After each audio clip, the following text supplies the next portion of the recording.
en la categoría de investigación. ¿Tú qué estudias, Silvana?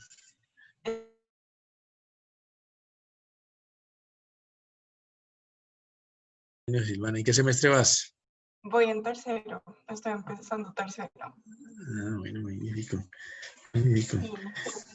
¿Por qué tomaste el curso? Es que es muy interesante para situarlos a ustedes. ¿Por qué surgió este curso? Yo soy ingeniero civil en la Universidad de los Andes, pues hice en los Estados Unidos, en MIT, posgrados en planeación urbana y en arquitectura. Soy ingeniero y arquitecto. Soy profesor de la titular en el Departamento de Ingeniería Civil y Ambiental. Fui decano de arquitectura en 2000-2004 y pues, he estado de profesor en las dos facultades. Y entonces, y tomando parte también en investigaciones, muchas de ellas de tipo urbano. Cuando fui alumno en MIT, hice mi tesis sobre la planeación urbana, sobre el desarrollo de la región antioqueña. Me pareció muy interesante como una manera de entender el origen de muchas ciudades y la transformación por la colonización que tienen algunas regiones. Un curso que me impactó mucho en MIT era el curso del profesor Weinert, que era la teoría de la forma en la ciudad. De hecho, muchos de esos como enfoques de la pregunta de investigación que había ahí era que las ciudades tienen determinada configuración. Ese es uno de los varios temas que tenemos en nuestro curso de Ciudad y Técnica. Este curso se me ocurrió en los Andes desde el 2004 cuando empezaban a hacer los CBUs. Entonces, ustedes verán que tenemos prácticamente 15 o 16 años de historia del curso con muchísimos trabajos de muchísimos estudiantes como ustedes, inclusive cuyos títulos escogidos de algunos de ellos ya los colgamos en SICUA Plus para que ustedes vean ejemplos de las variadas temáticas que ha habido de las distintas disciplinas que los estudiantes enfocan en el curso. En este año pues nos tocó precisamente entrar a que fuera virtual. Desde el año pasado ya era un curso dividido en módulos, 2 módulos por semestre.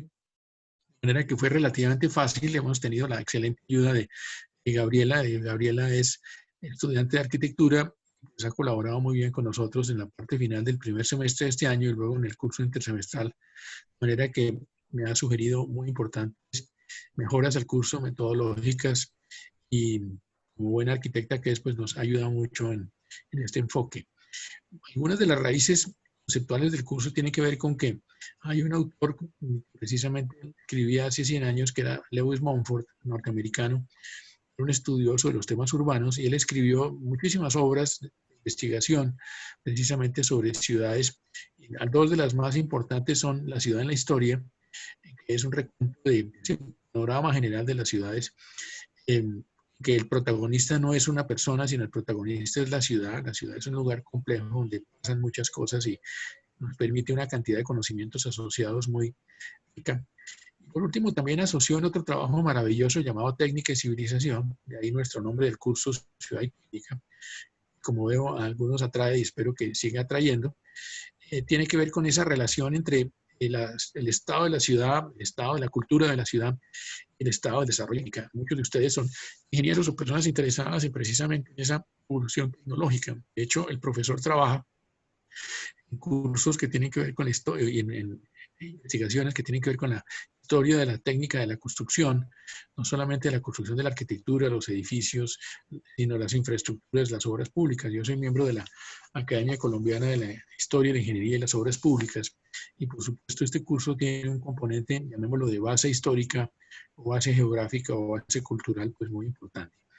Un libro maravilloso, nos tomamos como texto precisamente en Harvard, era el texto de las huellas en la playa de Rodas, de este señor Glacken. Glacken fue un geógrafo culturalista de la Universidad de Berkeley, en California, gran escuela de geografía, donde hizo un análisis maravilloso del pensamiento alrededor de la relación entre la naturaleza y la cultura desde la antigüedad griega hasta el siglo XIX, hasta Humboldt.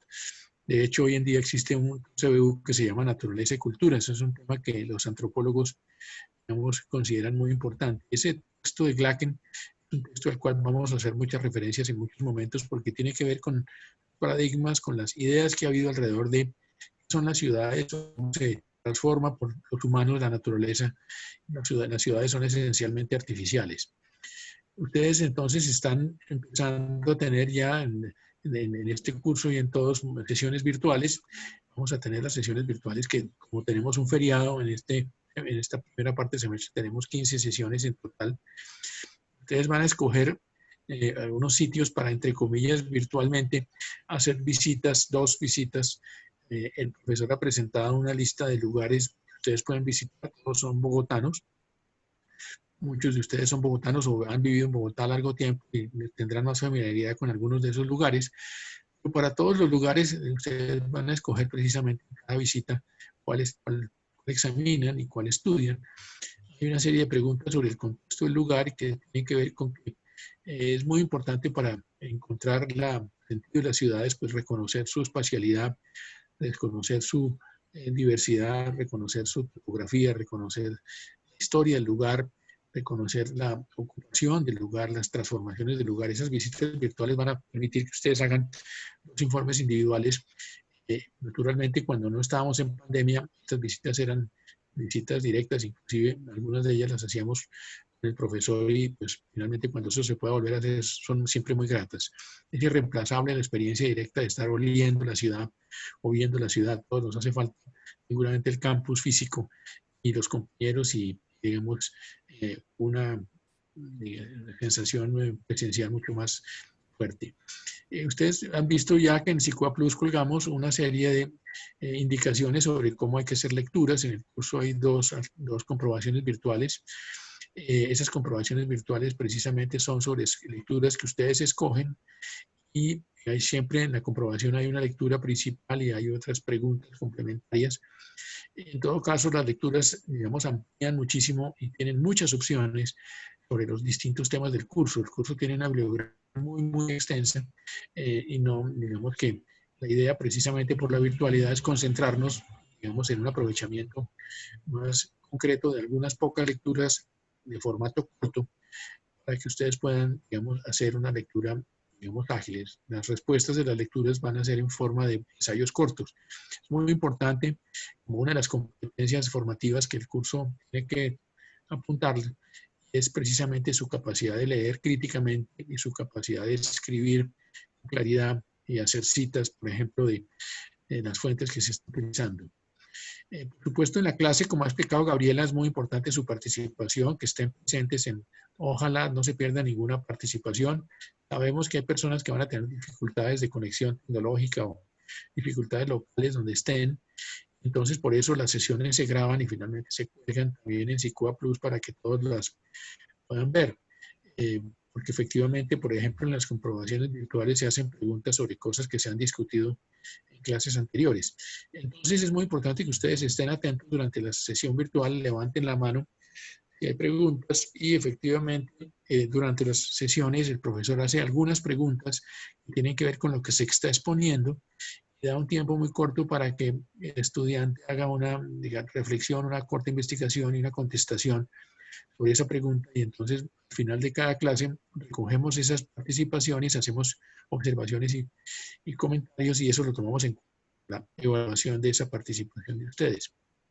Un punto muy importante, precisamente fue sugerido por Gabriela y es muy valioso, ha tenido mucho éxito, son los foros virtuales. Ustedes se dividen en grupos que Gabriela está estudiando cómo integrar. Esos grupos de 3 estudiantes tienen que precisamente estudiar un video, se les señala cuál es el video que ustedes tienen que estudiar. Para cada foro hay una serie de alternativas de videos, son videos muy interesantes, de muy buena, digamos, calidad académica, tienen que ver con los temas del curso y ustedes preparan en un formato corto de PowerPoint o de video una presentación muy corta que no puede ser de más de 6 minutos. Evidentemente ustedes tienen que, entre comillas, lucir una presentación muy sintética que dé una idea muy clara de cómo ustedes encontraron ese material y cómo reaccionan ustedes frente a ese material. Estas presentaciones abarcan una sesión completa, de manera que hay 3 sesiones completas que las abarcan las presentaciones grupales. Son maravillosas porque precisamente muestran una cantidad de temas y una cantidad de enfoques porque ustedes pertenecen a muchas disciplinas y además no solamente eso, sino que tienen una capacidad muy interesante de expresión y de comunicación por la forma de utilización de herramientas contemporáneas y digitales, etcétera, que ustedes utilizan. El trabajo más importante del curso es una monografía individual. Una monografía es una investigación individual sobre un tema enfocado. En el pasado, como hemos dicho, ha habido trabajos de estudiantes muy variados que ya están hay una lista en FICUA Plus para que ustedes vean ejemplos. Realmente hay una variedad de posibles temas muy, muy amplia.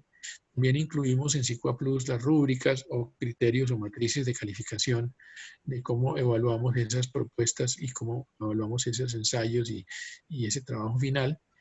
Pero es muy importante que ustedes entiendan que a lo largo de estas 8 semanas nosotros vamos a estar insistiendo en que ustedes primero voten corriente y propongan su idea del trabajo, lo hagan por correo al profesor y que el profesor pueda intercambiar con ustedes la idea para ver que la idea sea posible, que tenga una justificación clara, que tenga unas buenas posibles fuentes, que tenga un desarrollo viable en el corto tiempo que es el medio semestre que tenemos. Después de que eso esté validado por el profesor, ustedes configuran una propuesta formal con más detalle, con más bibliografía, con más, digamos, cuidado en su redacción. Esa propuesta formal tiene evaluación. Y finalmente, a mediados del medio semestre, ustedes producen un ensayo intermedio de unas 5 páginas de extensión, donde ya tienen lectura, donde ya tienen reflexión, donde ya tienen algunas conclusiones propias, donde ya tienen ilustración, donde ya tienen fuentes bibliográficas. Y finalmente, al final del semestre, terminan el trabajo, que es una monografía de unas 15 páginas con todas las formalidades de estructura, de índice, de fuentes, tanto gráficas como fuentes bibliográficas. Efectivamente, lo importante con el trabajo de la monografía, como ustedes han visto en el programa del curso, es que finalmente pesa bastante porque, como porcentaje, porque tiene varios porcentajes que se suman la propuesta, el avance y el trabajo final. Es muy importante. Entonces es muy importante que ese trabajo sea un tema que a ustedes les guste mucho, un tema que esté seguramente asociado a la carrera que están siguiendo, o un tema que ya han investigado o que quieren investigar, o que tiene que ver con otras indagaciones, a una ciudad que ustedes hayan visitado, una experiencia que ustedes hayan tenido, o un lugar que ustedes quieren estudiar, o un problema que ustedes quieren estudiar. Es muy importante que ese tema sea muy tempranamente escogido por ustedes, propuesto con unas justificaciones, validado por el profesor, y digamos que ustedes puedan empezar a trabajar cuanto antes para que se lo gocen. Digamos, la idea general con el curso es que haya una experiencia muy grata sobre una temática que es muy, muy amplia. Efectivamente, que entonces ustedes sienten que este curso lo que hace es estimularlos para empezar una ruta de investigación valiosa. Eso, las preguntas importantes del curso, resumimos aquí al principio. Las ciudades son muchas y muy diversas y tienen milenios, de manera que ha habido entonces una línea de tiempo en las ciudades que tienen algunos momentos donde las ciudades han cambiado sustancialmente, o algunas épocas. Entonces, ¿cuáles son los más destacados? Pensemos en la sociedad industrial, pensemos precisamente en las ciudades del Renacimiento, pensemos en las ciudades contemporáneas. Hay tipos de ciudades, situaciones de ciudades muy distintas que han sido cambiadas por algunas circunstancias. Por supuesto, hay ciudades que han sido muy exitosas, pero hay ciudades que han fracasado. ¿Y por qué hay entonces éxito o fracaso en las ciudades? ¿Cómo es que se entiende por dentro esa razón social o técnica o ambiental o económica o cultural para que esas ciudades tengan esas situaciones?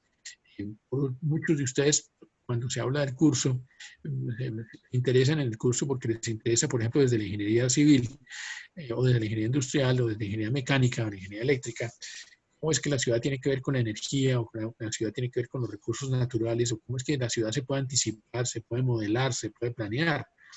Para muchos estudiantes, como los que están en gobierno, por ejemplo, o a una administración, una de las preguntas es cómo se gobiernan las ciudades, cómo hago yo para modificar una ciudad, para reformarla, para cambiarla. Entonces hay unas dimensiones técnicas, sociales, políticas, ambientales muy variadas en esa historia de la ciudad. Por supuesto, entonces lo que estamos viendo en las ciudades es unos agregados, estamos viendo mucho espacio, mucho tiempo, muchas sociedades, muchos grupos. Entonces, por supuesto, lo que es interesante no es solamente cómo son los espacios o cómo son las sociedades, sino precisamente cómo se conectan espacios y sociedades, como hay una sociedad medieval muy particular, como hay unas sociedades, por ejemplo, en la ciudad industrial en el siglo XIX muy particular. En alguna medida los geógrafos, los urbanistas, etcétera, arquitectos han tratado de entender qué principales clases de ciudades hay, digamos, si esas clasificaciones son posibles en distintas dimensiones. Y por supuesto, todo esto tiene que ver con una pregunta genérica también es, ¿cuáles son las expectativas sobre qué es lo que puede venir hacia adelante de las ciudades? Entonces, como ustedes ven, hay unas preguntas muy, muy grandes y aquí pues, hemos puesto solamente algunas, digamos, protuberantes. Entonces, digamos que uno de los temas clásicos es cómo se origina la vida urbana, cómo se origina el asentamiento urbano, la especie humana. Entonces, hay que conseguir unas condiciones de supervivencia. Es común la interpretación de que al lado del agua es donde tenemos unas posibilidades de vida mejores, no solamente porque hay más alimentos, sino porque necesitamos el agua también nosotros mismos directamente. El agua aparentemente es abundante, pero realmente es muy escasa. Controlar el agua es algo muy importante. Entonces surge, digamos, la vida habitada alrededor del agua. Y efectivamente, entonces, una de las cosas es que en un momento determinado, esas sociedades iniciales están buscando el alimento, la sostenibilidad y estamos, literalmente somos cazadores, recolectores, estamos, a pesar de que necesitamos el agua, necesitamos movernos alrededor de nuestros alimentos. Estamos detrás de cómo conseguir esos alimentos. Eso no nos permite todavía una organización fija. Pero mucho después aparece efectivamente, hace unos 3.000 años, claramente una sociedad muy comercial, hay una globalización, una primera globalización en el Medio Oriente. Entonces, en donde hay claramente una situación de ciudades que están al lado del agua, ciudades que tienen una clase comerciante, ciudades que tienen efectivamente una estructura de negocios, de empresas importantísimos, donde entonces hay intercambio y entonces ya hay sedentarismo. ¿Por qué hay sedentarismo? Resulta que en algún momento, entonces, precisamente, he encontrado la conveniencia de tener una mayor tranquilidad en la forma de habitar. Es mejor estar yendo de un sitio a otro, estar en un solo lugar. La agricultura, de la cual vamos a hablar ahora, hemos conseguido una mayor capacidad de tener reservas y entonces esas reservas nos permiten tener unas capacidades de hacer transacciones y esa agricultura nos permite entonces una sociedad más organizada en términos de manejar inventarios, manejar la política alrededor de los excedentes. Algo que la agricultura necesita efectivamente es precisamente cómo labrar la tierra. Esa aparición de los metales se vuelve muy importante en esta historia, que transforma no solamente la agricultura, sino definitivamente también transforma la guerra. Digamos, en la antigüedad, efectivamente, entonces también se empiezan a dar construcciones que no son solamente para los humanos, sino construcciones que quizá para sus dioses. Efectivamente, la utilización de la inteligencia y del trabajo empieza a organizarse en muy diferentes formas. Digamos, a lo largo de la historia de las ciudades vamos a ver pues diferentes formas de desarrollo de esa historia. Entonces los granjeros precisamente permiten entonces construir ya unas construcciones de tipo agrícola, requieren efectivamente el almacenamiento de los granos y ese sedentarismo se vuelve fundamental en esa estabilidad. Entonces, efectivamente, entonces han aparecido ya centros urbanos, por ejemplo, esta es una imagen de una pequeña ciudad griega, una pequeña colonia griega, por ejemplo, del siglo VI antes de Cristo, donde hay un templo y donde también hay viviendas. Vemos efectivamente hay una situación de proliferación de esa idea de vida urbana. Efectivamente alcanza inclusive unos sistemas de extensión. Los griegos agotan, por ejemplo, el pequeño territorio que tienen, no es muy fértil, y lo necesitan. Entonces, esos pobladores excedentes, plantarlos en colonias, ciudades nuevas, tienen que plantarse. Y cuando hay que crear una ciudad nueva, uno tiene que pensar cómo mejoro con la ciudad nueva la ciudad anterior. Tiene que tener una colonia. Vamos a hablar mucho de colonizaciones. Entonces van apareciendo efectivamente diferenciaciones en la ciudad, van apareciendo diferenciaciones en la vivienda, van apareciendo efectivamente diferenciaciones en, digamos, en el culto, van apareciendo diferenciaciones más claras entre la aldea o la ciudad y el campo. Y efectivamente entonces va surgiendo una vida urbana que es más especializada y una vida rural también, digamos, con unas marcas distintas. Ese paisaje va cambiando.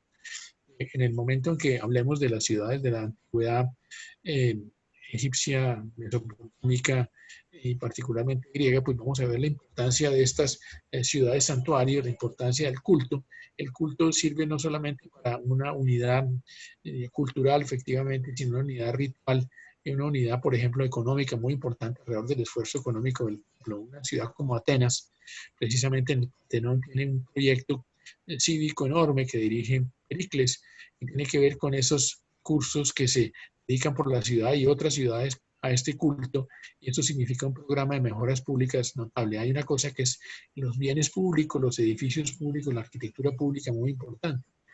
La imagen es de esa misma ciudad griega, pero transformada. Tiempo después estamos en la época romana. En la época romana la ciudad ha tenido cambios, uno muy importante en la introducción de estas termas, estos baños que significan una especie de club deportivo, un club social o un lugar de bienestar. La ciudad tiene que dar unas condiciones de estilo de vida y de facilidad de vida muy importantes. La ciudad efectivamente crece.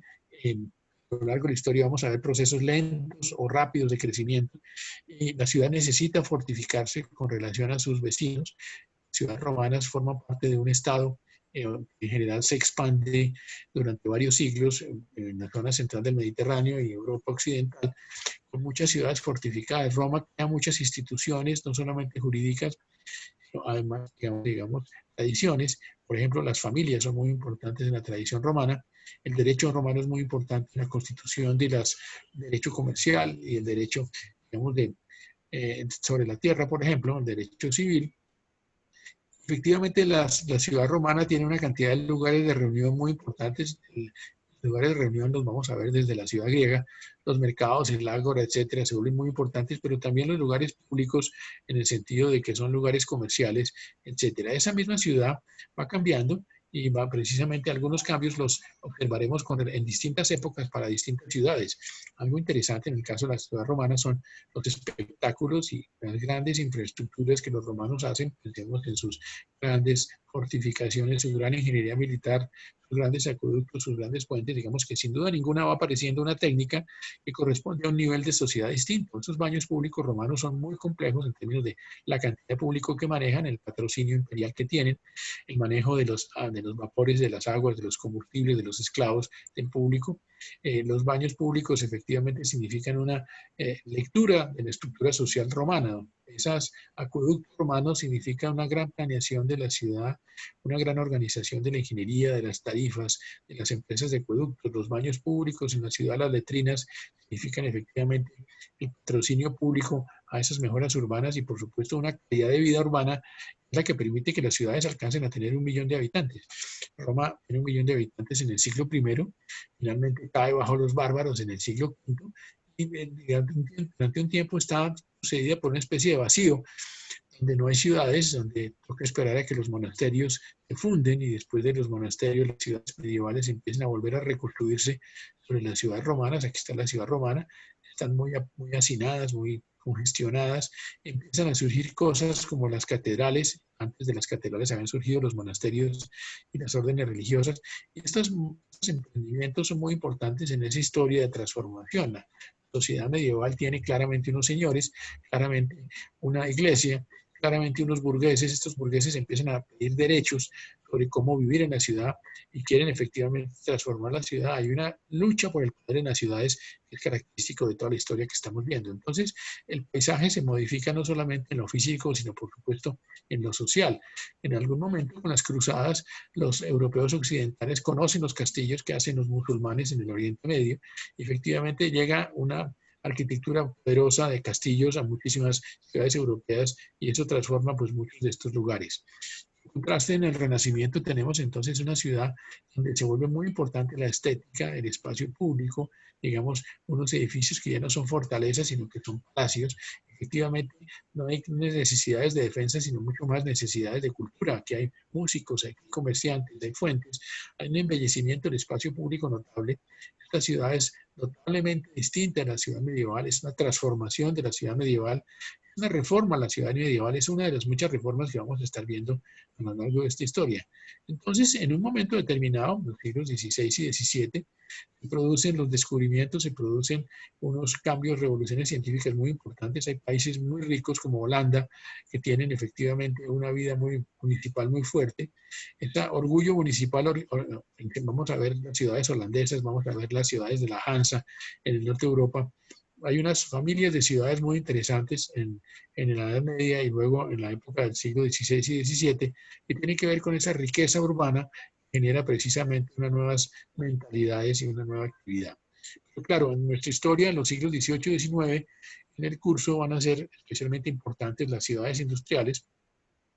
Efectivamente, son el resultado de esa aparición, de esa máquina industrial que ocurre al principio en el campo, pero que después se traslada a la misma ciudad. Efectivamente, la ciudad se densifica, empiezan a cambiar enormemente sus niveles de población, hay problemas ambientales terribles, tenemos que hay pandemias muy importantes. Efectivamente, esa ciudad se transforma porque tiene una cantidad de objetos industriales, puentes, barcos, muelles, etcétera. Los romanos habían tenido estas cosas, pero estas cosas ahora se recuperan por unas escalas notables. Entonces, la ciudad en el siglo XX pues ya tiene una situación, superposición de cosas viejas y nuevas. En el fondo, la ciudad que estamos hablando, como Troya, Troya histórica de Homero, pues es una ciudad que es la suma de capas y capas y capas. Lo que tenemos que ver con el curso es como iremos aprendiendo qué cosas hay debajo o encima de las distintas partes de la ciudad. Entonces, vamos a ver también entonces,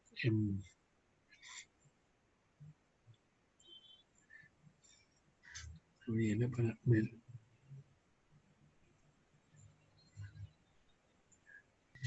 Insisto en algo muy importante para todos, y es que es muy importante la presencia de todos ustedes en todas las sesiones. Nosotros llevaremos un control de asistencia.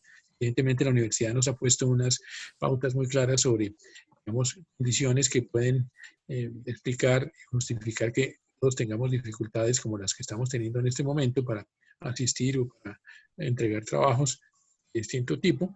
Y Gabriel está haciendo llegar a ustedes una encuesta donde queremos entender más en detalle dónde están ustedes, en qué ciudad están viviendo, si tienen o no algunas observaciones o novedades con relación a la tecnología o con relación a la disponibilidad de equipo para poder hacer su participación activa y funcional. Es muy importante entonces que ustedes efectivamente con el programa del curso aprovechen esa programación general. Cada 2 semanas estaremos compartiendo un programa de las 2 semanas siguientes. Por ejemplo, esta vez ya en PsychoPlus está cargado un resumen de las actividades importantes por hacer en las 2 primeras semanas. Y efectivamente eso es un recorderis muy valioso para que todos tengamos entonces presentes las tareas inmediatas. Es muy importante entonces en el curso, como dije, en primer lugar la asistencia. Bienvenidas las conversaciones previas a la clase. Por ejemplo, hoy tuvimos el contacto personal con algunos de ustedes antes de las 7. Podremos tenerlo ocasionalmente con los que quieran hacerlo después de las 9 de la mañana para tener una mayor cercanía, un mejor conocimiento de sus intereses y sus inquietudes sobre el curso y de tipo personal. Y efectivamente, entonces, que acortemos las distancias. Nuestros correos ustedes los conocen, y en todo caso, estamos individualmente, Gabriela y yo, disponibles para apoyarlos también en sus inquietudes. Es muy importante también que ustedes vean que el curso tiene necesariamente un número abrumador de lecturas, y por eso las comprobaciones de lectura son 2. Originalmente el curso en época de no pandemia tenía 3 y 4 comprobaciones de lectura. Tenía lecturas mucho más extensas, pero evidentemente hay que ser mucho más prácticos y tenemos ahora entonces unas lecturas que se escogen dentro de un listado, y ustedes efectivamente tienen que hacer una lectura crítica de esos materiales para precisamente responder preguntas del profesor sobre cada lectura. Se escogen una lectura y resuelven la pregunta que haya sobre esa lectura. Tienen que escribir en una forma clara, efectivamente, no solamente demostrar que, digamos, tuvieron un acercamiento al texto, sino que lo conectan con temas que se han visto en clase, que lo conectan también con preguntas personales y que escriben con claridad, de manera que esos ensayos cortos pues tienen un aspecto formal muy valioso, muy importante. Bien, en las comprobaciones de lectura hay efectivamente unas preguntas que tienen que ver con temas que se han discutido en clase. Eso es muy importante porque significa que ustedes tienen que estar atendiendo las distintas clases, por lo menos viéndolas en las grabaciones y efectivamente capturando como elementos esenciales de lo que en cada clase se está planteando. Y decíamos que entonces hay unos elementos de participación muy importantes, son precisamente esta participación en clase. Digamos, ustedes tienen la herramienta de levantar la mano para hacer preguntas o inclusive pedir la palabra para por el chat, o pedir la palabra para verbalmente hacer una planteamiento o pedir una aclaración, bienvenidas todas las que ustedes quieran hacer. Pero además de eso, el profesor durante la clase siempre tiene unas preguntas intermedias que tienen que ver con preguntas muy cortas para que todo el curso investigue muy cortamente sobre esa pregunta y conteste a través del chat qué piensa sobre ese tema o qué averiguó sobre ese tema o cómo ve ese tema. Y eso nos permite un acumulativo por sesión de esa participación en chat. Nos permite hacer comentarios más organizados para responder a preguntas que algunos o todos tengan sobre esas cuestiones, amplían lo que se está discutiendo en la clase específica y efectivamente que nos da también un censo de cómo está participando la gente. Es muy, muy valiosa esa participación. Pero en todo caso, una participación sustancial muy, muy valiosa es la participación en los foros virtuales. ¿Qué son los foros virtuales? En este curso significa que hay grupos de 3 personas que se están configurando en este momento con una mezcla de estudiantes de varios semestres y de varias disciplinas, para que efectivamente ustedes, cada uno de ustedes va a tener un video a cada uno de los 3 foros virtuales, un video del orden de 60 minutos, de 1 hora de largo. Es un video muy sólido de origen académico sobre temas que tienen que ver con los asuntos generales de la clase. Y ustedes entonces, a partir de preguntas previas del profesor sobre los videos, pues van a trabajar para hacer una presentación muy corta, muy sintética, la llaman Pikakucha, que es el formato japonés de presentaciones breves, donde efectivamente ustedes en forma de video o en forma de PowerPoint, puede ser en presentación, llamémosla virtual presencial durante el foro, o simplemente grabando y enviándonos el video grabado, hacen la presentación de su análisis y de su resultado. Entonces, efectivamente, muchas gracias, Gabriela. Entonces, estamos viendo la segunda presentación de hoy, que ya tiene que ver ya con esa historia de la ciudad. En alguna medida hay una ciudad primitiva. La palabra primitiva es una palabra ambigua que tiene que ver con que podría ser muy precaria, pero también que puede ser muy atrasada. En todo caso, tenemos que tener cuidado con la palabra primitivo, porque podríamos estar hablando peyorativamente de una sociedad primitiva. Sabemos que aún las sociedades primitivas tenían cosas muy avanzadas. La siguiente. ¿Sí, Gabriela? Entonces vamos a ver en esta presentación que a lo largo de la historia hay muchos procesos de urbanización. Urbanización significa creación de ciudades y crecimiento de esas ciudades. Esa es una de las cosas que nos agobia, y que las ciudades van originándose en una región del mundo, pero se van moviendo a otras. Por ejemplo, están en un departamento en Colombia y después por ejemplo, hoy en día no tenemos asentamientos en los llanos o en la Amazonia. Ojalá no tuviéramos tantos asentamientos dañando los territorios. Las ciudades se van desplazando en su localización. ¿Por dónde se originan las ciudades? ¿En qué sitios se originaron las ciudades? ¿Cómo fueron los primeros asentamientos? ¿Qué casos de primeros asentamientos hay en la historia? Continuamos.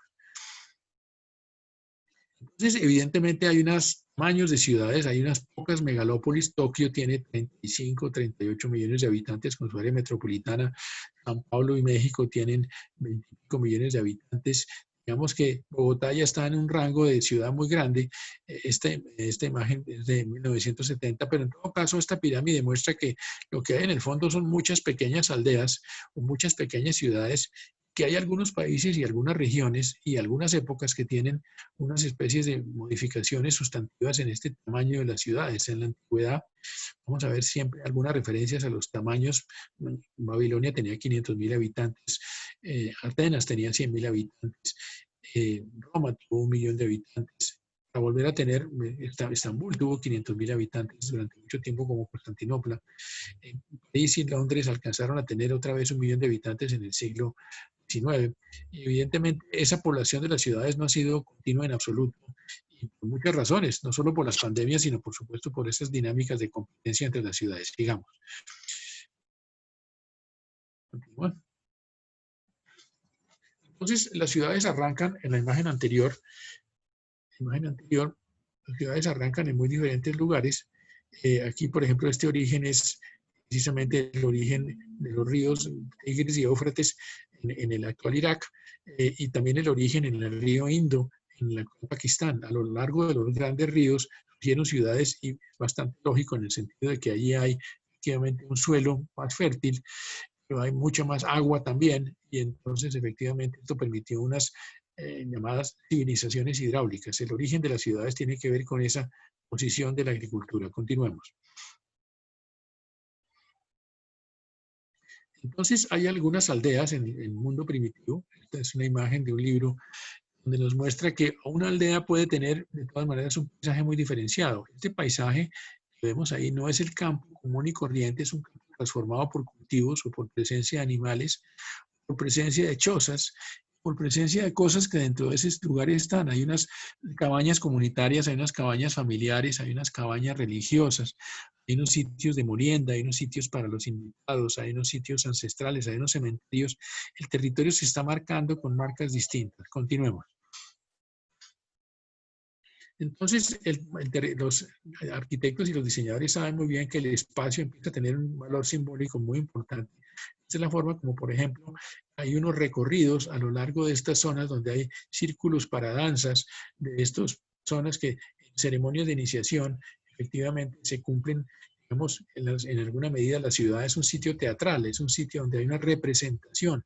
En la carrera séptima en Bogotá hay una calle, es la de las manifestaciones, la de los entierros, la de los eventos políticos, la de los eventos simbólicos. Digamos, la ciudad tiene un valor efectivamente de comunicación muy importante entre las personas y los grupos humanos, digamos. Entonces, también hay barrios. Esta es una imagen de unas comunidades en la Columbia Británica, comunidades, digamos, aborígenes, donde hay clanes. Los clanes son familias. No es el clan de los Úsugas, son familias o macrofamilias o familias extendidas. Tienen, digamos, la familia quiere vivir con ella misma o con las familias amigas o familias conocidas. Son grupos que no son solamente grupos sociales, son más bien grupos culturales o grupos, digamos, de poder. Algunos de ellos tienen sus símbolos, tienen efectivamente su propia cacería, su propio jefe. Digamos, entonces hay una subdivisión del espacio, tiene que ver con factores, digamos, precisamente de control, factores de identidad, factores de comunicación, digamos. ¿Sí? Entonces, ¿cómo son las formas de los pueblos? ¿Por qué surge el espacio público? ¿Por qué hay un espacio abierto en la zona central? ¿Por qué hay unos edificios que tienen un valor colectivo y otros edificios tienen un valor individual? ¿Cómo entonces empezamos a tener unos asentamientos que tienen un cierto orden geométrico, una cierta escala? ¿Por qué están orientadas las viviendas en cierta forma? Porque hay espacios entre ellas. ¿Cómo se relaciona, por ejemplo, la agricultura de la cual vive la aldea y la vivienda? Continuemos. Entonces, ¿dónde viven los hombres o dónde viven las mujeres? ¿Dónde están los espacios sagrados? ¿Dónde están las familias, las casas familiares? ¿Dónde está el club de los hombres? ¿Dónde están los herreros? ¿Dónde está el norte? Empiezan a dársele a ese espacio una cantidad de interpretaciones y especializaciones. La sociedad contemporánea, la ciudad contemporánea está altamente especializada. En plan de ordenamiento territorial tiene una gran especificidad sobre cómo y dónde están o pueden estar las distintas partes de la ciudad, pero esto tiene una historia muy larga, digamos. Entonces, las mujeres, por ejemplo, en esta comunidad africana, es interesante, viven en esas chozas de forma circular, chozas que permiten abrir la puerta por un lado o por otro en 360 grados su perímetro, y según el ciclo biológico de las mujeres, estas mujeres están, digamos, abiertas a sus vecinas o amigas o cerradas, digamos, es una especie de, entre comillas, casa inteligente, en donde lo que estamos diciendo es que la vivienda tampoco es o la arquitectura o la ciudad o el asentamiento tampoco son fijos. Al contrario, hay una situación dinámica dentro del mismo medio ambiente urbano o arquitectónico. Continuemos. Hoy en día hablamos de los edificios inteligentes que se cambian. ¿Cómo vivimos nosotros formando con cabañas, sitios donde vivimos las personas o las personas con nuestros animales? ¿Cómo nuestras casas pueden formar además la frontera o el borde, digamos, la muralla con la cual cerramos esta ciudad? Continuemos. Entonces, efectivamente, esa densidad, ese grado de apretamiento es muy interesante. En muchas de estas casas literalmente no tienen ventanas, estas casas son en África, están hechas con los materiales del lugar necesariamente, son muy razonables. Fíjense ustedes que la forma de una casa circular tiene la mayor cantidad de área con relación a el menor perímetro. Entonces es muy económico en trabajo y material. Muchas de estas viviendas tienen ahí los establos, los animales. Estamos muy cerca de los animales. Ahorita estamos volviendo a vivir muy cerca nosotros de los animales con las mascotas. Tenemos preguntas alrededor de la conveniencia de vivir con los animales. En todo caso, digamos que es interesante que la domesticación de los animales es parte fundamental de esta historia de la transformación humana, porque con la domesticación aparecen las transformaciones enormes en el aprovechamiento de la energía o en el aprovechamiento efectivamente de la nutrición, digamos.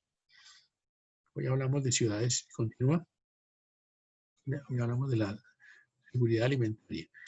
Los antropólogos, los astrónomos, etcétera, estudian, por ejemplo, hay organizaciones espaciales como estas que tienen una organización casi que perfecta, geométrica, trazado, digamos, astronómico, dónde están los hombres, dónde están los puntos cardinales, cuál es la relación entre la casa y la astronomía, o la ciudad y la astronomía, o la sociedad y la astronomía. Hay trabajos muy interesantes sobre las ciudades mayas, donde esto se estudia con mucha atención. Ese es un viejo asunto en la historia de las ciudades. Continuemos. Entonces sigue la siguiente. Continúa. ¿Puedo poner la siguiente presentación? Sí, correcto.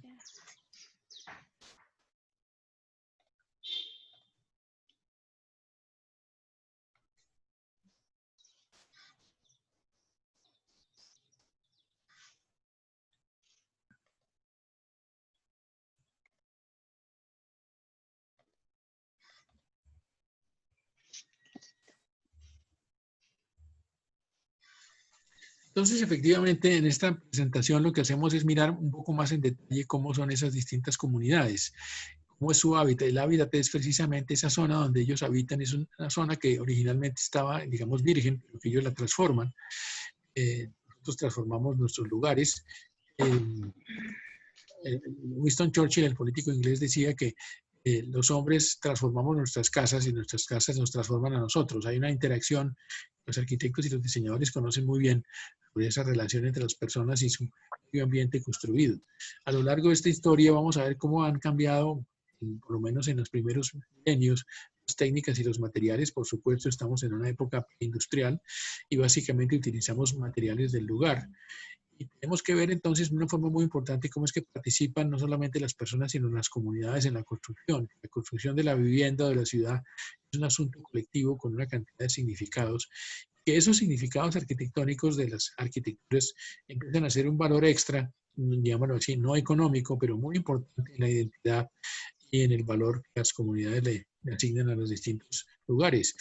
Por supuesto, los animales también son arquitectos, también son constructores, y por supuesto el medio ambiente, el clima y la arquitectura están pues muy fuertemente conectados para empezar a ver ese aspecto. Continuemos.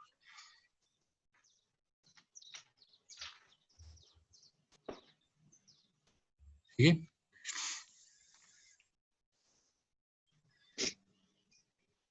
Siguiente, por favor.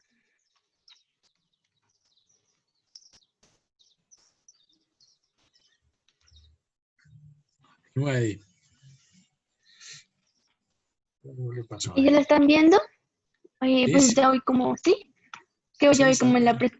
Sí, entonces creo, Sí, no sí. sé. Correcto. Entonces, mucha de la vivienda mucha de la vivienda existente en regiones como África sigue siendo lo que estamos viendo acá.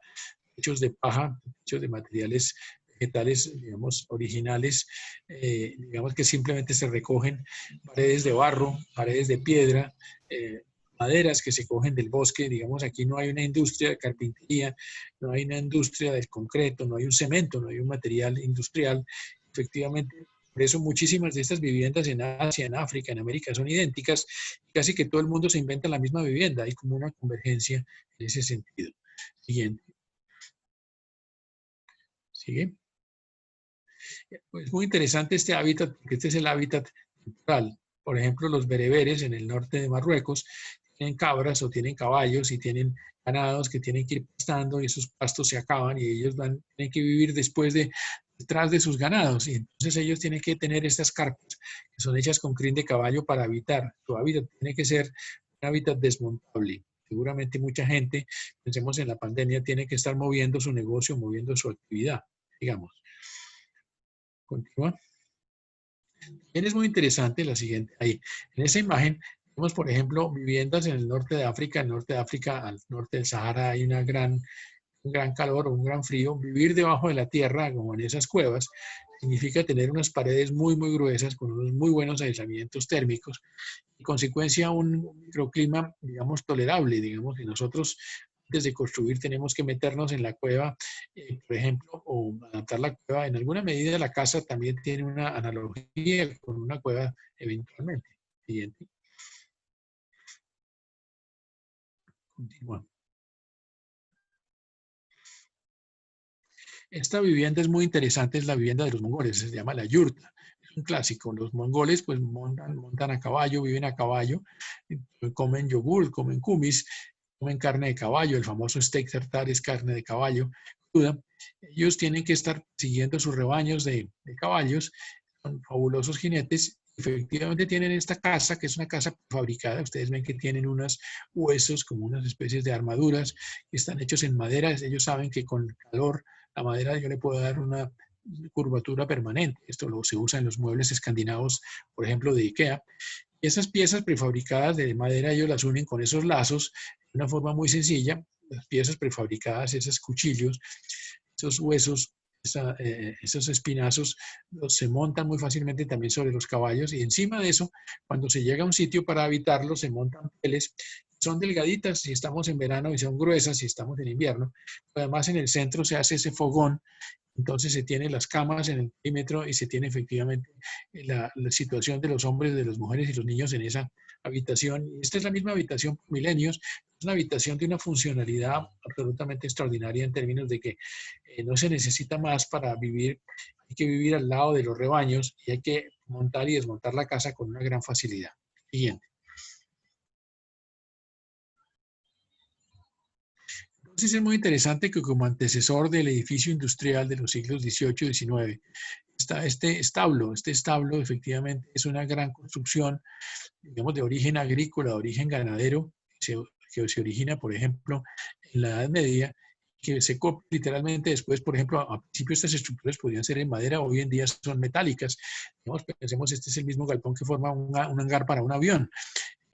Digamos que efectivamente lo que tenemos aquí entonces es que hay un momento en que hay una traducción de las técnicas de región a región y de material en material, como lo vamos a estar viendo en varios ejemplos importantes en la historia. Continúa. Entonces, la construcción en tierra es muy importante en muchas regiones. Para Eddie Gabriela, que está en San Gil, cerca de Barichara, la construcción en tierra es muy importante. El profesor estuvo en el Japón de estudiante, encontró que en Tokio y Nara, Kioto y Nara, se construye como en tapia pisada, como en Boyacá. La tapia pisada significa poner estos esteros, estas maderas, estas formaletas laterales, madera para apisonar la tierra. Esta es una técnica que usaban mucho los cartagineses, los antecesores de Roma. Este es una especie de material muy económico que se tiene en el sitio, un material que hay que protegerlo en las primeras hiladas para que el agua no lo destruya, porque es un material que hoy en día sabemos que tiene unas virtudes, digamos, muy amigable con el medio ambiente, porque no hay materiales, por ejemplo, ladrillos cocidos, necesitan efectivamente un impacto ambiental mucho mayor. Efectivamente, incorpora mucho trabajo local. Hoy en día sabemos que en términos de sostenibilidad es muy importante tener materiales locales y trabajo local. Siguiente. Estas uniones muestran precisamente, algunos de ustedes están precisamente en Manizales. Manizales es una ciudad del eje cafetero donde muestra precisamente esa tradición, la construcción en Guadua. Y la construcción en Guadua es una de esas grandes tradiciones en el mundo, no solamente está en Colombia, está en China. Precisamente muestra la importancia de usar especies naturales sin muchos cambios, haciéndoles nudos, haciéndoles uniones que permitan construir efectivamente. Y entonces, pues esto es algo muy importante. La carpintería, usando madera, a diferencia de la construcción en tierra, pues es una segunda gran tradición en la arquitectura, genera arquitecturas totalmente distintas de las arquitecturas de barro, digamos. Esta es una mezquita en Irak, una mezquita hecha de paja. En una zona de Irak donde no hay árboles, donde no hay sino paja, sin embargo, hay como una idea de que la mezquita es un edificio imponente, es distinto de las viviendas, es un edificio cerrado, un edificio con cierta monumentalidad. Efectivamente, lo interesante es que uno construye con lo que tiene, uno construye con lo que hay en el lugar, digamos. Entonces, esta imagen es de Manizales precisamente. Ese bambú revocado es el bareque o bajareque. Esas casas en ladera en Manizales precisamente son una muestra inteligentísima de la forma como uno, con materiales del sitio, puede hacer unas construcciones que pueden ser sismoresistentes, que se pueden tejer y precisamente forman un patrimonio muy importante. Esto en el eje cafetero pues es algo muy, muy valioso. Continuemos. Entonces, los indígenas norteamericanos, por ejemplo, con sus tipis, con esas toldas, muestran como en una forma sencillísima, colgada de una rama, colgada de un árbol, y yo armo con una sola piel de animales, de bisonte, posiblemente una gran carpa. Y esa carpa, pues tengo una casa. Yo armo una casa con una geometría muy simple, con un único material. La arquitectura no tiene que ser compleja, la arquitectura puede ser a partir de formas e ideas muy, muy simples. Continuemos. Bien. Entonces, los campesinos efectivamente están cerca de sus cultivos y están cerca de muchos materiales. Aquí están las personas entonces recogiendo la paja. Esa paja va a servir para construir.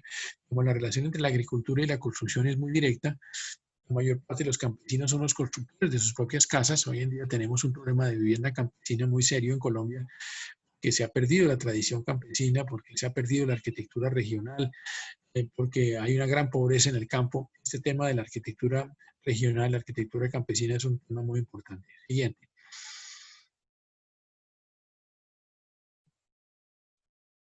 Entonces, en el África, efectivamente, por ejemplo, en la zona de África Occidental, estas redes sucesivas de barro, estas personas hacen y reconstruyen, muestra esa grandísima tradición, larguísima tradición de arquitectura en tierra, que digamos que es milenaria y que yo creo que va a tener efectivamente las conciencia del impacto ambiental que tenemos por muchas malas prácticas, especialmente en los siglos XIX y XX, el uso del carbón, el uso del petróleo, los combustibles fósiles, la misma sociedad de consumo, pues estamos seguramente interesados en volver a sistemas tradicionales y materiales tradicionales y efectivamente reconocer el valor ambiental que estas cosas tienen.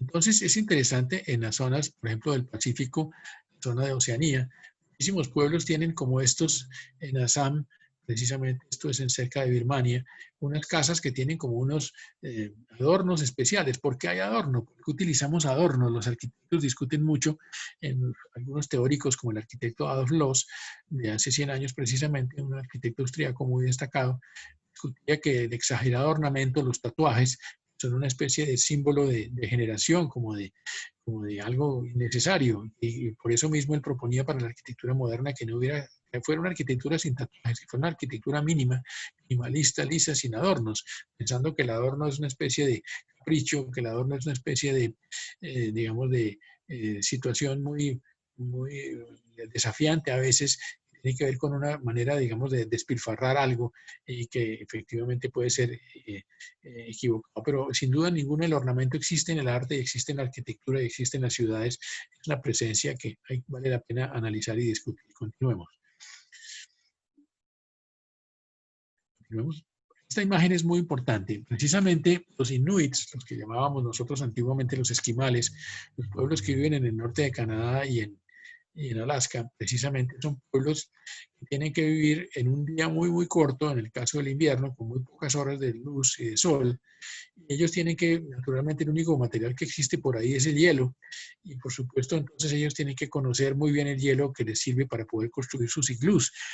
Entonces ellos tienen precisamente, se han estudiado por los antropólogos, una cantidad de palabras muy grande, no sé si son 20 o 40 palabras para distinguir variedades del blanco al gris, que ellos tienen que distinguir con sus palabras en su lenguaje cuál hielo está en condiciones de ser cortado. Este esquimal está cortando con un hueso, el único material que tienen ahí fuera de ellos del hielo son los huesos de sus animales, de los que pescan o cazan.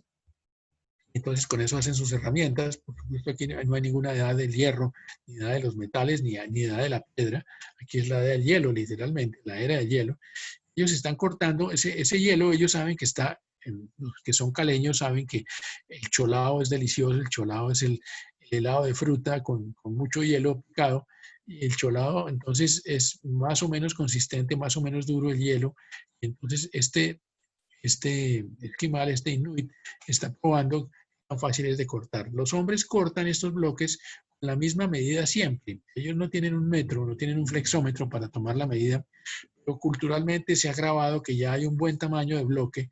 Ese bloque sirve para que las mujeres y los niños lo transporten desde el sitio desde donde lo cortan hasta el sitio donde otra vez se arma el iglú, se arma en forma de esa bóveda, se arma en un tiempo sumamente corto. Esta vivienda entonces, cuando llegamos al verano, digamos, está simplemente los bloques de hielo.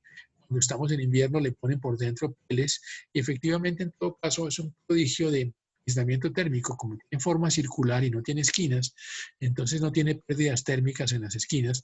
Es una vivienda que es sabia en el sentido de que la construye la comunidad, participa en todo lo que la construyen. Una de las preguntas para los que hacen hoy en día vivienda de interés social es cómo nosotros podemos hacer y construir las casas y las viviendas en nuestras sociedades, conseguir que haya efectivamente una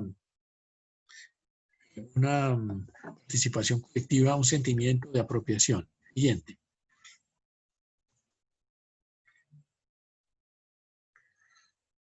Entonces es interesante también, estas son las viviendas en las zonas del sur de Venezuela y el norte de Brasil. Esta población se llama los Yanomami.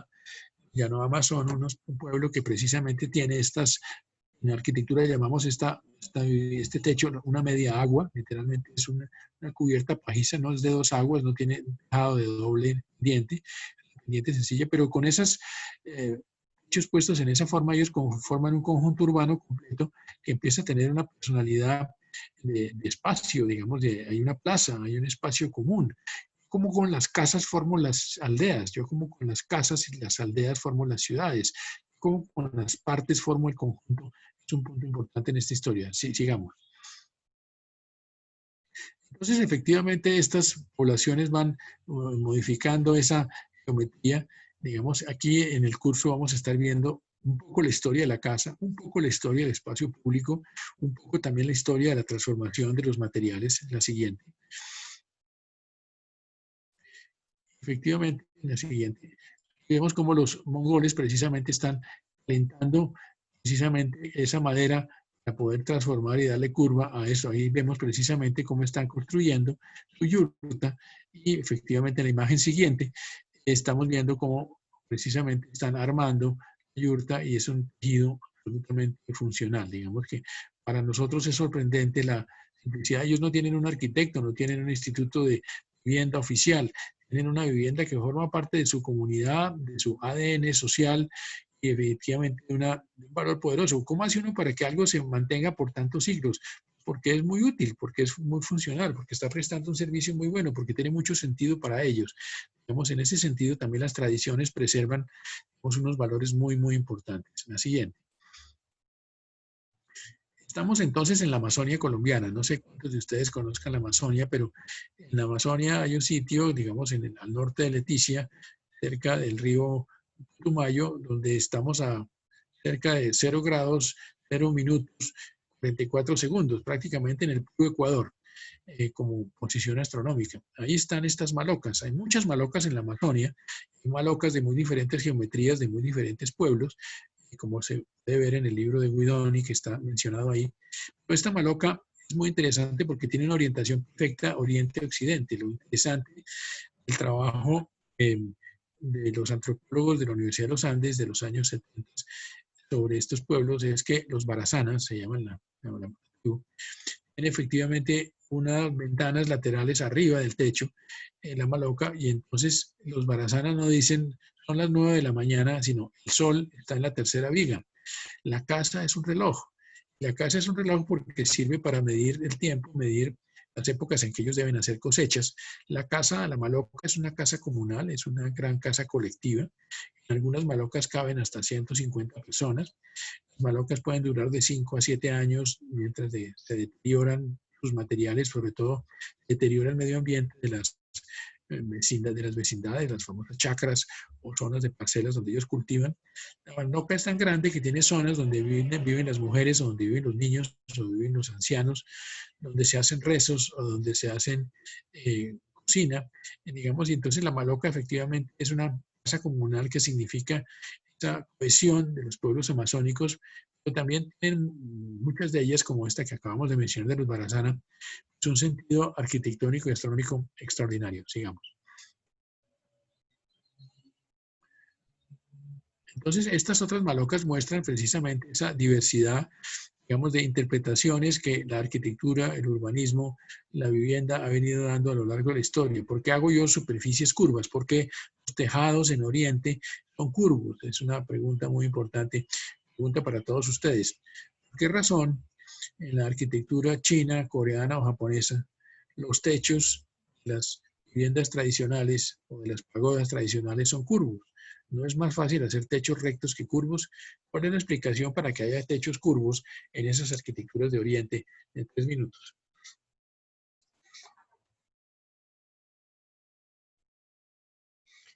De estar a través del chat.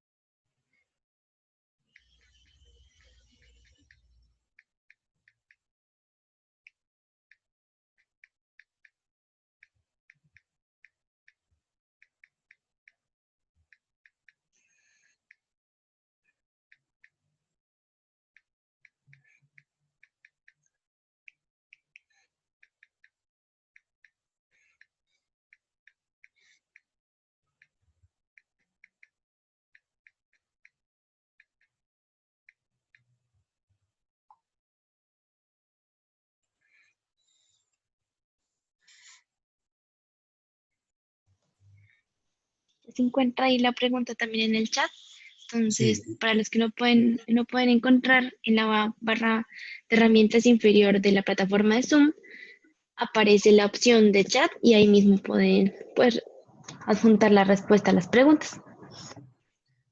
repaso que la pregunta se refiere no en general a todos los techos curvos de todas las arquitecturas del mundo, sino a los techos curvos de la arquitectura tradicional china o coreana o japonesa. Pensemos en las pagodas. ¿Qué hacen esos techos curvos y no hacen esos techos distintos, rectos, por ejemplo?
Bueno, yo creo que vamos a continuar y los que quieran seguir contestando lo pueden seguir haciendo por el chat y seguimos con nuestra presentación. Entonces, efectivamente hay unas formas de la arquitectura que requieren que interpretemos de dónde vienen, qué se hacen y qué hay detrás de eso. Por ejemplo, estas viviendas que están ahí en esta imagen siguiente, ahí esa, son palafitos.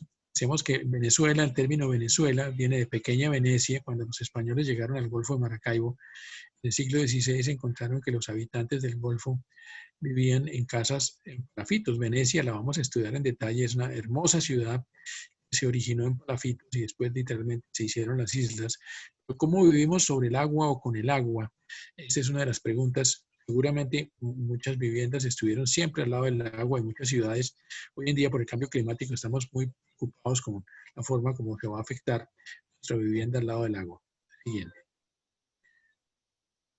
Digamos, esto lo vimos precisamente hace un momento, que tiene que ver con esa situación de la presencia de los clanes, que no solamente son en la Colombia británica, sino también en todo el Pacífico. La siguiente. Una de las imágenes siguiente. Esta imagen es interesante. En esta zona en Sumatra, en Indonesia, estas casas tradicionales parecen barcos. Parecen barcos y los intérpretes lo que nos muestran es que realmente estos pueblos llegaron hace miles de años a las islas de Indonesia desde la zona del sudeste asiático. Barcos y sus casas recuerdan los barcos en los cuales ellos vinieron. Digamos que en alguna medida también hay un mimetismo o hay una memoria, por supuesto, en la arquitectura de la ciudad. La siguiente.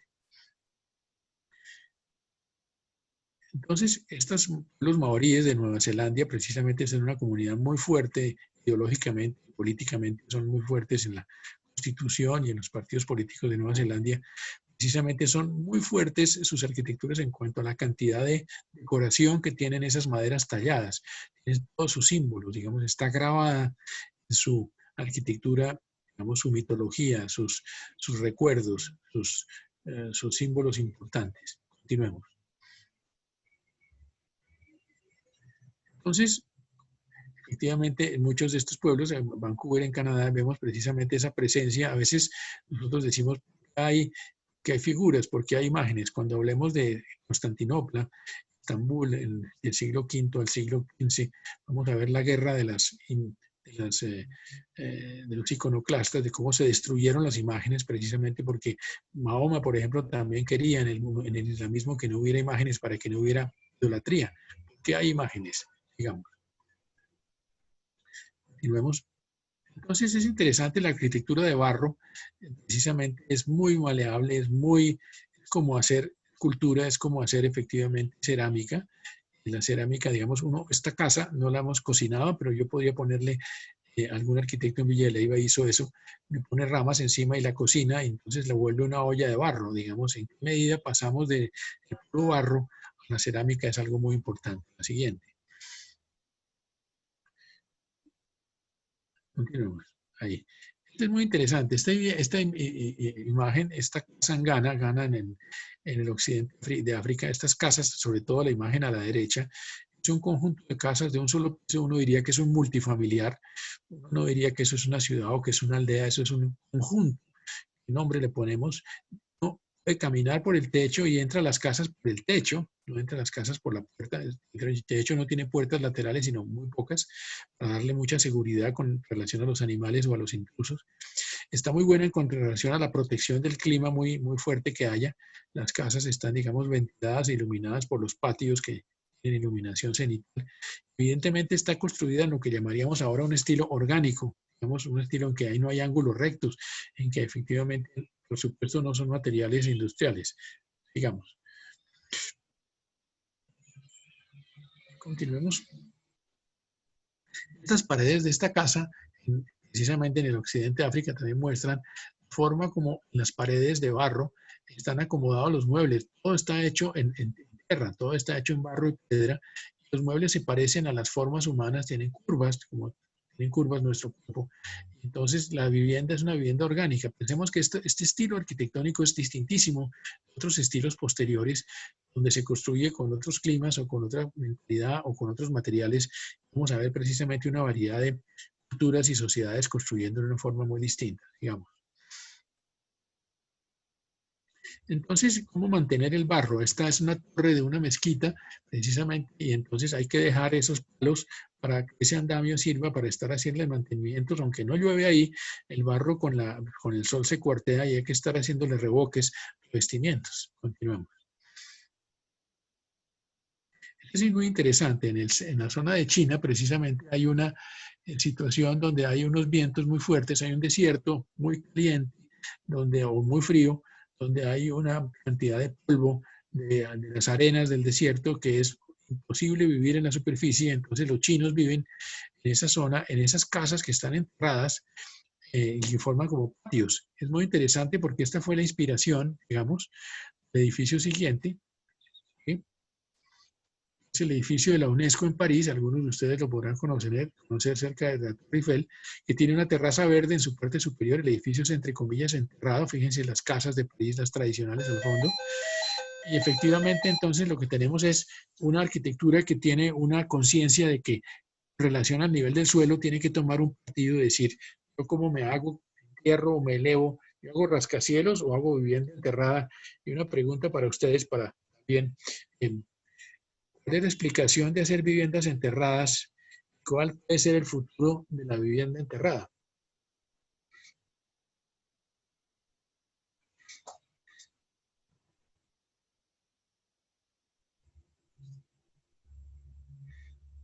La segunda pregunta del chat. ¿Por qué construimos viviendas enterradas y cuál puede ser el futuro de la vivienda enterrada?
Profe, qué pena. ¿Puede repetir la pregunta?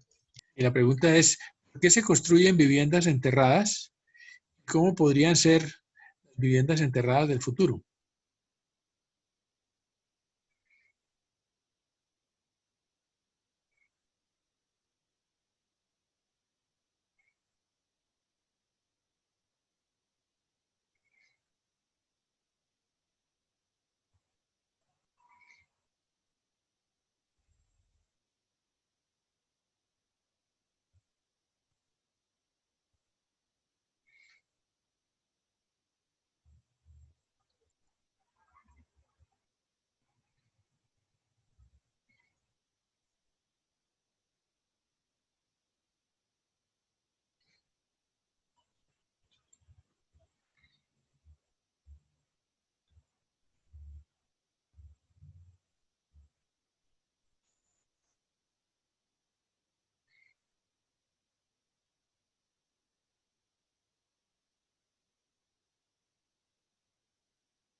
sin duda ninguna, las viviendas encerradas plantean muchas situaciones interesantes. Vamos a comentarlas en el chat después, a compartirlo con todos ustedes. La siguiente.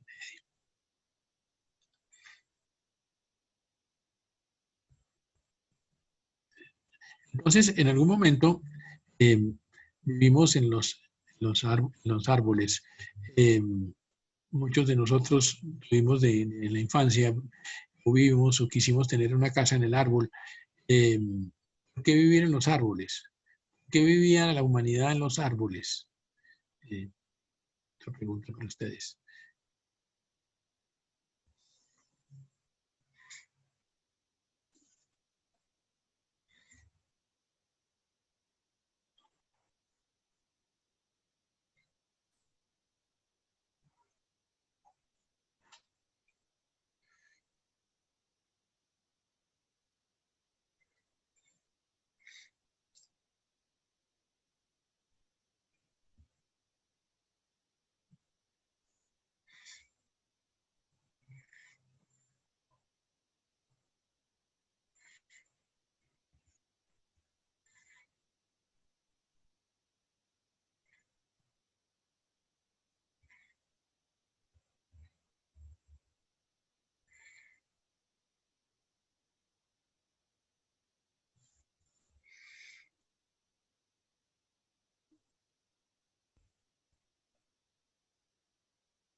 Es muy interesante. Continuemos, Gabriela, esa historia de la habitación de los hombres en altura. Eso tiene que ver también con la importancia de la altura. Aquí hay algunas imágenes de distintas fuentes precisamente sobre cómo la seguridad pues, es uno de los factores importantes. Efectivamente, en todo caso, hay una serie de preguntas sobre dónde queremos habitar y por qué. Una pregunta que me estaban haciendo, disculpen, en una revista en días pasados, era qué se esperaba en arquitectura y urbanismo que la pandemia generara como cambios en la habitación humana. Cosas de las que pasaron en la pandemia o las que están pasando en la pandemia van a obligar a que cambiemos la forma de habitar. ¿Qué tipo de espacios teníamos antes de la pandemia? ¿Qué tipo de espacios tenemos que tener después de la pandemia? En 4 minutos.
Estamos en examen en este momento.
Pero efectivamente, la pandemia seguramente va a implicar una cantidad de cambios muy importantes. Va a ser muy interesante coger todo lo que ustedes están diciendo para dialogar con todos y estar reflexionando.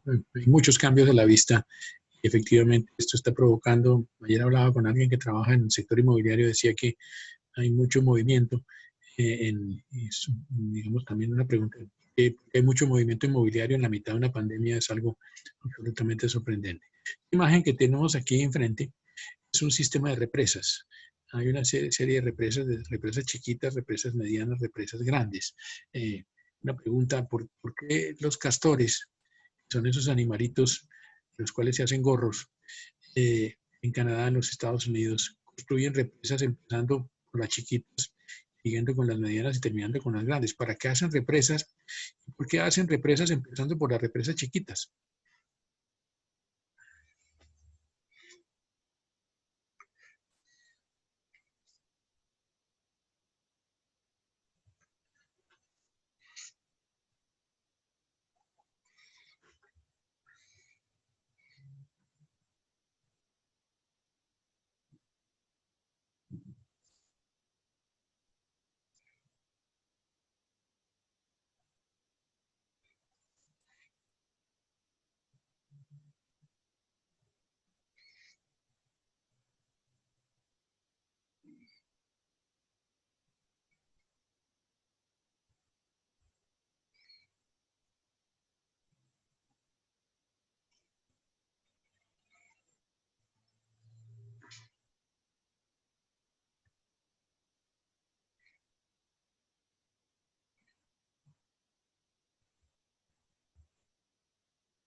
Bueno, efectivamente no hemos hecho una entrevista a los castores, pero va a ser muy interesante ver en el resumen de lo que ustedes dicen, ¿Cuál es la explicación por qué esos ingenieros, grandes ingenieros que son los castores, hacen las repisas? Ese es un punto muy importante. Siguiente.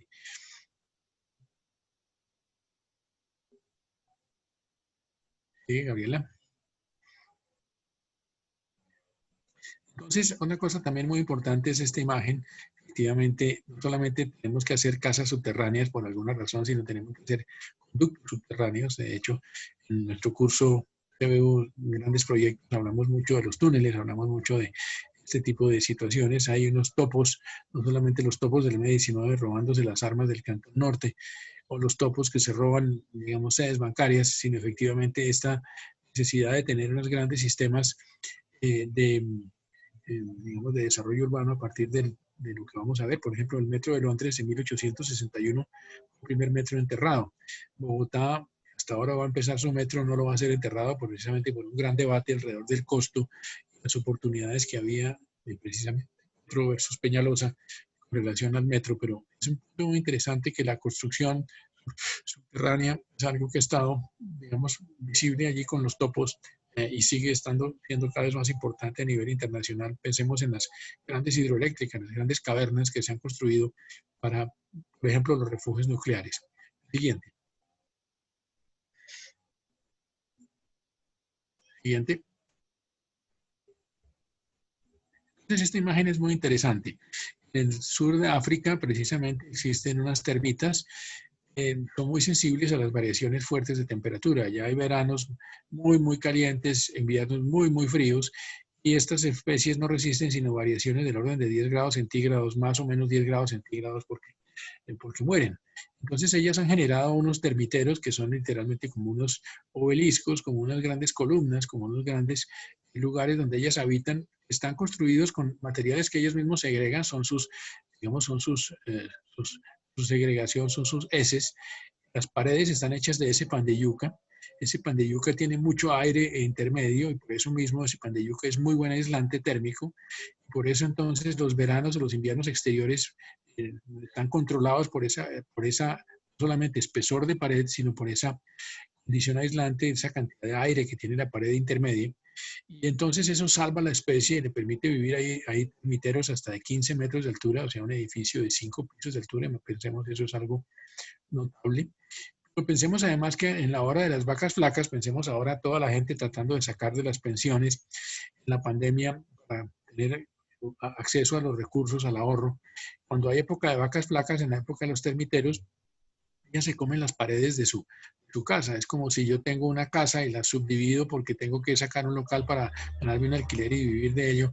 ¿En qué medida la casa es simultáneamente no solamente un activo, sino es un activo productivo o es también un ahorro? Yo cómo es que no solamente tengo entonces una protección del clima, una envolvente exterior, sino también tengo efectivamente una situación de vivienda colectiva en el sentido de que esto es explicable, hecho por una sola individuo, y que además yo lo que tengo en el fondo es una reserva, digamos, en qué medida la construcción es una reserva para las siguientes generaciones. Siguiente. Entonces los animales construyen en muy diferentes formas. ¿Cómo es que este animal decide hacer un nido que está colgando? ¿Por qué hago yo un nido colgando y no hago un nido? ¿No es más difícil hacer un nido colgando? ¿Cómo hago yo para que estas partes del nido no se desbaraten? ¿Qué hago yo edificios colgantes? Hay edificios colgantes, hay edificios que se construyan no de abajo para arriba, sino de arriba para abajo. ¿Por qué construimos en la forma que construimos de abajo para arriba? Eh,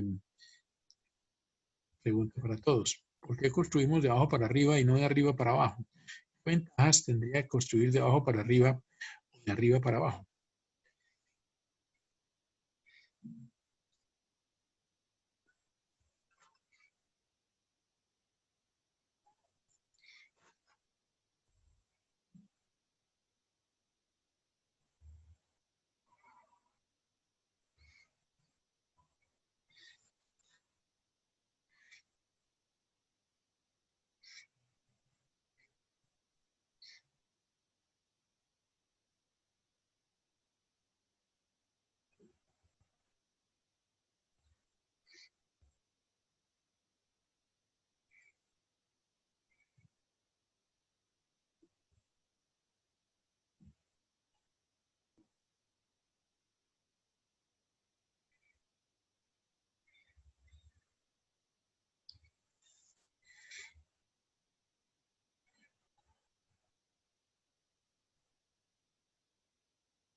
Bueno, efectivamente, hay muchas formas de construir y entonces una muy común es de abajo para arriba, pero también se ha construido de arriba para abajo. Eso lo podremos discutir más cuando hablemos de no solamente de estos pájaros, sino eh, en el llano, algunos de ustedes conocen los llanos orientales. En los llanos orientales de Colombia, estos pájaros que construyen estos nidos colgantes se llaman los arrendajos. A lo mejor su casa está en arrendamiento. Siguiente.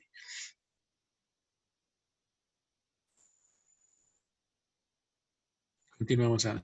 Entonces, efectivamente, los humanos construimos no solamente para nosotros, sino para los animales. Estas, por ejemplo, son torres que hay al lado del río Nilo, en Egipto, para construir en la parte de alta un espacio para que las palomas lleguen allí y tengan efectivamente un sitio donde depositan su estiércol. El estiércol de las palomas, pues, es un insumo importantísimo como fertilizante en la agricultura del Nilo. Digamos que construimos para palomas. Es interesante, nosotros cuando visitamos la planta del acueducto de Vitelma, que queda en la zona del barrio San Cristóbal, al sur de la Universidad de los Andes, es una bellísima instalación hecha en el año 36-37, el acueducto de Bogotá. Pues hay unas estaciones de palomas mensajeras. ¿Por qué razón tendría que haber palomas mensajeras en la planta de acueducto de Vitelma? ¿Por qué se usan palomas mensajeras en la planta de acueducto de Vitelma? En esa planta de acueducto había precisamente un palomar hecho especialmente por los arquitectos para que se alojaran las palomas mensajeras. ¿Cuál es la razón de tener palomas mensajeras?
Bueno, sin duda ninguna, muchos animales son enormemente útiles para la especie humana. Continuemos.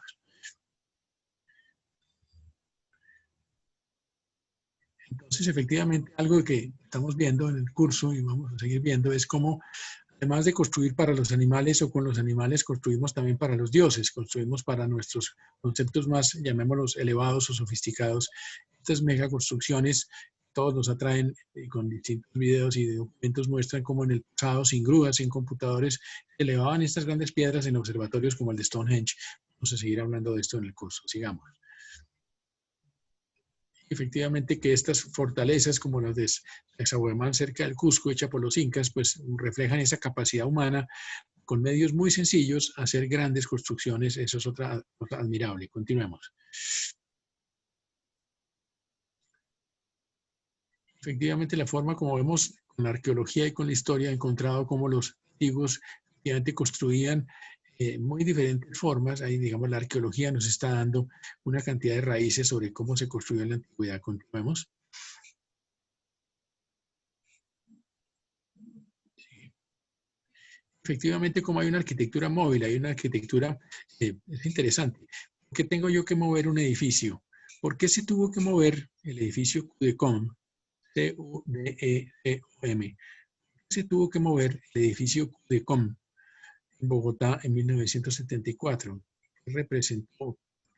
¿Por qué razón se hizo eso y qué gracia tiene eso y qué técnica tiene eso de mover un edificio? La imagen que estamos viendo es, los mongoles están moviendo efectivamente una casa de un jefe.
Bueno, podemos continuar, Gabriela.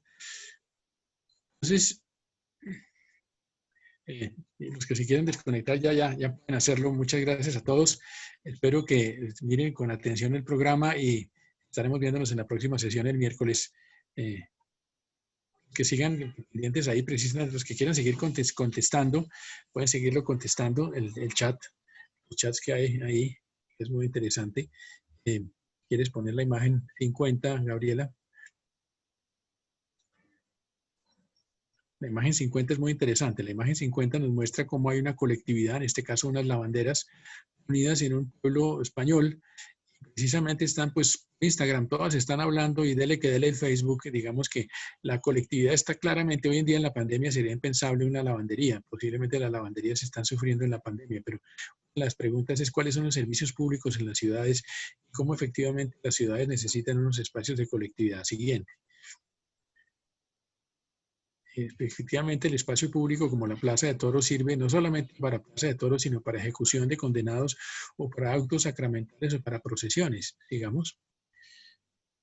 Y efectivamente, también nosotros tenemos en la antigüedad y en el presente una presencia muy clara de la noción bioclimática de la arquitectura. Esta es la arquitectura japonesa histórica, que es muy liviana, es muy buena frente a los sismos, con paneles que se pueden remover para unir el jardín en el espacio exterior, cosa que es absolutamente deliciosa y que el movimiento moderno recuperó. Efectivamente, esto es muy bueno para un clima donde hay precisamente calor y donde efectivamente antes de la revolución industrial no usamos ventiladores. Siguiente. Continúa. Entonces, esta imagen es bien interesante precisamente porque en Irán y en Pakistán, precisamente, con zonas desérticas, estas torres que ustedes ven que tienen esa especie de sombrerito arriba, es una especie de deflector del viento, que el viento tiene arena y está caliente, y aire caliente con arena, que entra por un ducto vertical, que es una especie de chimenea invertida hasta el interior de la casa. Al final de la chimenea de la casa hay un espacio interior donde efectivamente el agua, el aire toca con el agua, y entonces se produce un depósito y un enfriamiento, y hay un acondicionamiento de aire. Este es un sistema de aire acondicionado, digamos, automático de la casa. Vamos a parar ahí para hacer homenaje a que tenemos que terminar a las 9. Muchas gracias a todos, y los que quieran seguir contestando el chat, síganlo contestando ahí para que con Gabriela lo grabemos. Gracias. Sí, señor. Y continúa, digamos, abierto el chat para que lo puedan seguir contestando sin ningún problema. Y para los que están rápidamente, para recordarles, ya están todas las actividades en Sikuo, pueden consultar el cronograma sin ningún problema. Y para este miércoles ya iniciamos con nuestra primera visita virtual, para que ahí ya está la lista de los posibles lugares en los que pueden visitar, y para que ya vayan realizando también el reporte de la misma.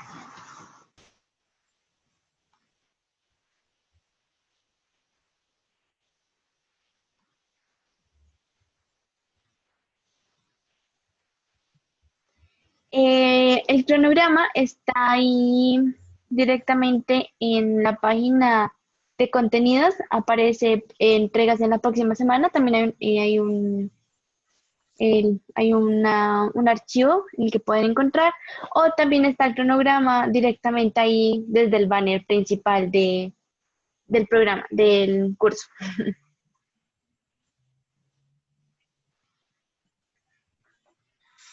Y ahí mismo en el programa del curso también tenemos pues las programaciones para cada sesión, para que también estén pendientes.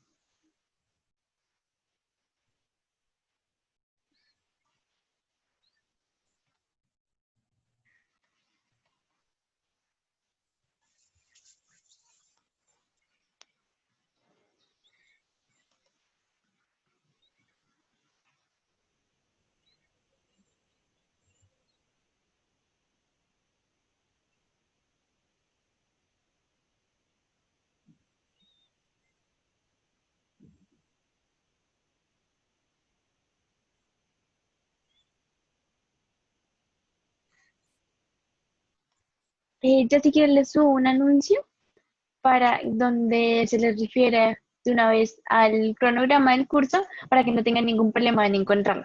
Entonces directamente voy a ir a Sikuo, subírselos de una vez, para que les mande el link de una vez del cronograma y no tengan ningún problema entonces en encontrarlo.